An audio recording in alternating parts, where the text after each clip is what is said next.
Mapagpalang araw sa lahat. For today's video, ang re-review po natin yung bagong-bago po ng Rusi, yung Sparkle 125i. Ayan.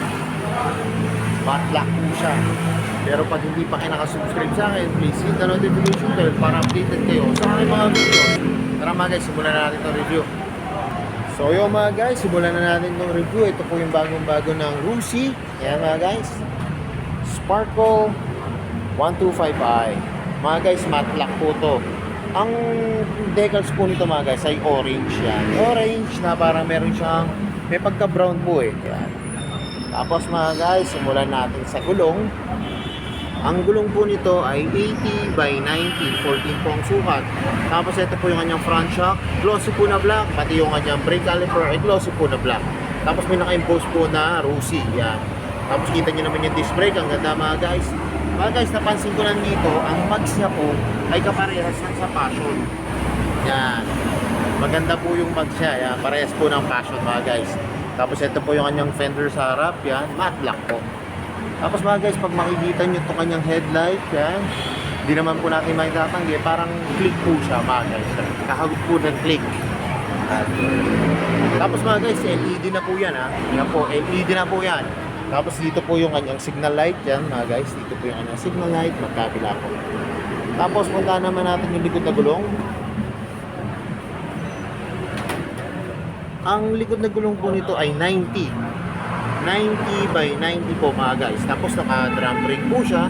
Yan. Tapos yung kanyang rear shock po ay glossy po na black. Yan. Ang ganda po ng design, glossy po siya. Tapos mga guys, ang ganda rin po ng crankcase nito. Yan. Glossy po yung black. Glossy po yung crankcase niya na kulay black. Pati po yung kanyang kickstart, yan. Glossy rin po na black. Yung kanyang center stand at kanyang side stand po ay glossy rin po na black. Tapos mga guys, ito po yung kanyang tail light, yan. LED na po yan mga guys. LED po ang kanyang tail light. Ito po yung kanyang signal light. Yan, magkapila po. Flexible naman po siya mga guys, kaya hindi po siya madaling mabalin. Tapos may reflector po dito para kita po tayo sa gabi pag nailawan po tayo ng sasakyan sa likod. Tapos may ilaw din po dito mga guys. Yan, may ilaw po para kitang-kita yung ating plaka. Tapos mga guys, yung kanyang fender sa likod yan, maganda rin po. Saktong-sakto, hindi kayo makitibalsikan ng putik yan. Tapos ito po yung kanyang muffler, yan. Tsaka mga guys, may mudguard siya. Ganda. Tapos may bracket pa ho na parang hindi ho siya talaga matatanggal o mabilis maalis mga guys. Tapos ito po yung kanyang muffler, yan, may heat guard po. Ang ganda po ng heat guard. Tsaka ang ganda po ng design ng bolts nito mga guys. Pag makikita, ang ganda ng design ng bolts. Tapos yung po yung kanyang engine, yan, kitang-kita po. Yan po yung kanyang FI na to mga guys ha. FI na po to. Tapos ito po yung kanyang step nut para sa angkasan. Maganda rin po, matibay din po. Tapos mga guys, punta na tayo sa kanyang manubela. Yan. Ang function po ng kanyang manubela ay mga guys, dito meron siya rito passing light. Passing light. Tapos nandito na yung hazard mga guys, hindi na sa kabila. Ito po yung hazard. Yan. Tapos high and low, busina, signal light. Ayan. Tapos sa kabila po, ito po yung kanyang idling. May idling po siya mga guys. Tapos ito kanyang push button. Tapos ito po yung kanyang park light. Ayan. Tapos ang lutong mga guys, ang lutong ng throttle. Saka lambot po. Lambot. Tapos may siya, yung bar end po na kulay, glossy na black. Tapos yung brake lever niya po, lambot din. Tapos mga guys, ang gauge panel po nito ay digital na. Ayan, digital na po mga guys. Ganda po. Tapos mapunta tayo dito, may USB port po siya. Kaya mga guys, kaya hindi na kayo mamumblema kung malalayo po yung pinupunta nyo o may rides kayo, kaya parcel po kayo na nandi-deliver. Yan, hindi na po kayo malulobad mga guys. Tapos ang kagandahan po nito, malalim po yung packet. Yan, kasyang-kasya yung phone nyo. Pagka nag-charge kayo dito nyo na lang po ilalagay yung cellphone nyo. Kung hindi naman po, pwede po kayo maglagay ng CP holder para kita nyo po yung yung phone nyo. Tapos sa kabila din po mga guys, yan, may packet din po, kaso mababaw lang siya, parang pang mga coins. Kasya lang po mga coins. Tapos maganda na mga guys, yung kanyang sasiyan, ayan may shutter lock po siya. Yan, may shutter lock po. Tapos yung kanyang susi, Dito yung mga guys, so parang siya yung sa ano, sa MIUI. Yan, ang susi niya po. Tapos ito po yung kanyang hook para sa helmet o kaya sa pinamili natin. Yan, may lagayan po tayo. Tapos napansin ko rin mga guys, yung footboard dito. Ang ganda po ng footboard dito. Ang ganda po ng design ng kanyang spike. Tapos dito na po yung lagayan ng kanyang battery mga guys. Yan. Tapos mapunta naman tayo sa kanyang upuan. Lambot. Lambot po ng upuan. Tapos ito po yung kanyang U-box. Mga guys, ang laki ng U-box ito. Tingin ko nga ho kasya dito ang full face na helmet. Yan. Tapos ito po yung kanyang side mirror. Mga guys, ang ganda ng design. No? Para siyang diamond. Ganda po ng design. Tapos ito po yung kanyang gas tank. Mga guys, ang gas tank nito may cover po. Tapos meron siya dito yung OBD. Yan. Dito po nakalagay sa loob. Yan. Saka may cover po. Magandahan, may cover po siya. Tapos ito po yung kanyang gas tank. Yan. Saka nakakatuwa rin po sa Rusi mga guys, yung kanilang bolts. Yan, no? Parang white po. Yan. Ang ganda po ng kanyang bolts. Ito po yung sa kanyang gas tank. Yan po. Tapos punta naman natin yung kanyang grab bar. Yan. Ganda po ng kanyang grab bar. Matte black po. Yan. Ganda po. So yung mga guys, ito na yung inaabangan ko. Yan, masasakyan ko na tong Rusi Sparkle 125i. Yan.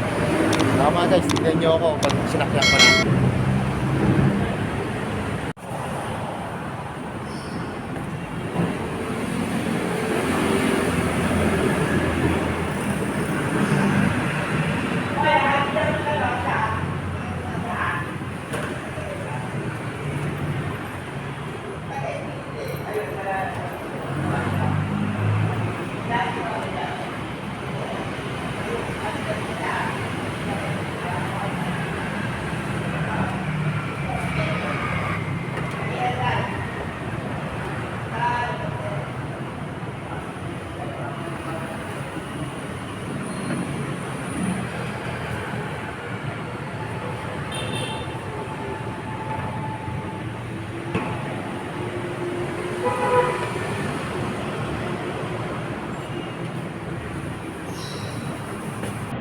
So yun mga guys, nakasakay na ako dito sa Rusi Sparkle 125i. Mga guys, kung mapapansin nyo kanina, abot ko naman siya.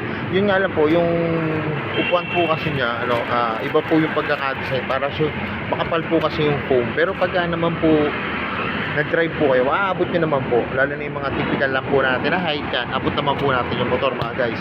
Tapos ang bagdating ko lang, ang lambot po, ang lambot ng upuan. Yan, tama-tama po dito sa sa angkas po, ayan o. Ganda po. Tapos may emblem po pala dito yan na R4 Rusi po. Tapos mga guys, syempre, pag nagda-drive ka, upright siya. Yan. Ang ganda po. Tapos ang ganda po talaga mga guys itong niya, yung manubela niya po. Gawa ng po siya, yung digital gauge panel. Tapos ang ganda po nung ang dami pong function ng manubela. Yan. Ang dami nyo po talagang yung tapos sa ating mga riders po saka gumagamit ng motor, tamang-tama po to, lahat po to magagamit natin mga guys. So yung mga guys, alam ko ito nang inaabangan nyo. Magkano ba ngayon tong Rusi Sparkle 125i? Tara, tignan natin yung price. So yung mga guys, ito pong Sparkle 125i. Kung kukunin nyo po siya ng installment, ang kanyang down payment po ay 4,000. Tapos pagka po 3 years, 2,900. Pagka po 2 years, 3,900. Tapos pagka 1 year lang po siya kukunin, 6,900. Mga guys, at pagka advance payment po, may rebate po siya na 300. Tapos mga guys, pag ika-cash nyo po, yan, COD, 65,000 po siya mga guys. Yan, kaya kung malapit lang din po kayo dito sa may Binyang, sa may tapat lang po ito ng LTO, yung Rusi po dito. Yan, pasyalan nyo na po para mas ma-appreciate nyo po pag makikita nyo siya ng actual. Ang available po nila dito ay dalawang kulay. Ito po, isa ay matte black. Tapos ito po yung isa, cyan blue po ito eh. Yan, cyan blue. Tapos ang decals niya, dilaw po. Yan, glossy po ito glossy. Ito po ang review ko ay matte black po. So yung mga guys, hanggang dito na lang. Hindi pa kayo nakasubscribe sa akin, hit the notification bell para updated kayo sa akin mga videos. Salamat nga po pala dito sa may Rusi Binyang at nare-review ko po yung mga More sales to come at kaya na lagi ko sinasabi, ingat po palagi, ride safe always, and God bless po. Palike and share na rin po ng aking mga videos. Bye-bye!